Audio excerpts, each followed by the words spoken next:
ফেনীর পরশুরামের আলোচিত সেই ধর্ষণ মামলার তদন্তের নাটকীয় মোড় নিয়েছে। দীর্ঘ তদন্ত ও ডিএনএ পরীক্ষার পর বেরিয়ে এসেছে চাঞ্চল্যকর তথ্য।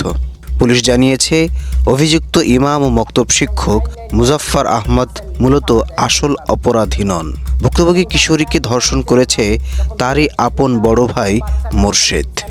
জানা গেছে, গত 17 এপ্রিল আদালতে মামলার চূড়ান্ত তদন্ত প্রতিবেদন চার্জশিট জমা দেয় পুলিশ।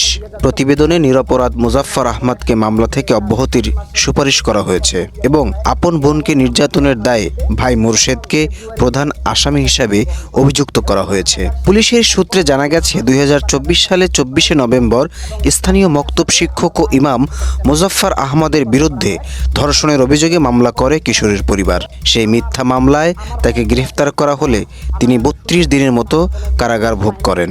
এরপরে শুধু জেল খাটাই নয়, সামাজিকভাবে হাও প্রতিপন্ন হওয়ার পাশাপাশি তিনি মসজিদের ইমামতি এবং ইসলামিক ফাউন্ডেশনের চাকরি হারান।